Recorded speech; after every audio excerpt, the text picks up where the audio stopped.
আসসালামু আলাইকুম রহমতুল্লাহ। আমি লিজা আক্তার আমাদের ইউটিউব চ্যানেল থেকে জানাচ্ছি আপনাদের সবাইকে স্বাগতম। আজকের ভিডিওতে আমি আলোচনা করব শ্বেত বেরেলা গাছের উপকারিতা নিয়ে। প্রিয় দর্শকবিন্দু, শ্বেত বেরেলা গাছের উপকারিতা জানতে সম্পূর্ণ ভিডিওটি না টেনে মনোযোগ দিয়ে দেখুন।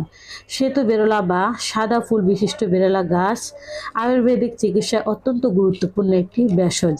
এর শিকড়, পাতা এবং ছাল বিভিন্ন শারীরিক সমস্যার সমাধানে ব্যবহৃত হয়। শ্বেত বেরেলা গাছের প্রধান উপকারিতা হলো শরীর অতিরিক্ত দুর্বল লাগলে বা পুষ্টির অভাব হলে শ্বেত বেরেলার মূলের রস দুধের সাথে মিশিয়ে খেলে ক্লান্তি দূর হয় এবং বল বৃদ্ধি পায়।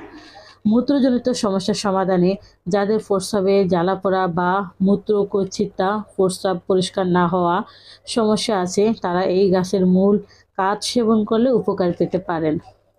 বাতের ব্যথায় শরীরের বাতের ব্যথা বা জয়েন্টের ব্যথা কমাতে বেরেলার মূল ও ছাল সিদ্ধ করে সেই জল দিয়ে সেক দিলে বা প্রলেপ দিলে ব্যথা উপশম হয়।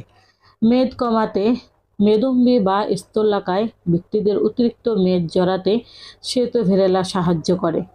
প্রজনন স্বাস্থ্যের উন্নতিতে পুরুষের শুক্রাণু বৃদ্ধি এবং শারীরিক সক্ষমতা বাড়াতে এই গাছের মূল বিশেষ কার্যকারী হিসেবে পরিচিত।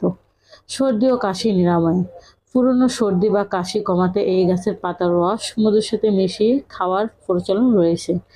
সতর্কতা: যে কোনো ভেষজ ওষুধ দীর্ঘমেয়াদী ব্যবহারের আগে অবশ্যই একজন আয়ুর্বেদ চিকিৎসকের বা অভিজ্ঞ কবিরাজের পরামর্শ নেওয়া জরুরি। আপনি কি কোনো নির্দিষ্ট গাছের সমস্যা বা বেরেলা ব্যবহারের পদ্ধতি জানতে চাচ্ছেন? তাহলে আমাদের কমেন্ট বক্সে জানান। আমরা আয়ুর্বেদ চিকিৎসা দিয়ে থাকি। আয়ুর্বেদ ওষুধ গাছগাছলা দ্বারা তৈরি করা হয়। এর কোনো পার্শ্ব প্রতিক্রিয়া নেই।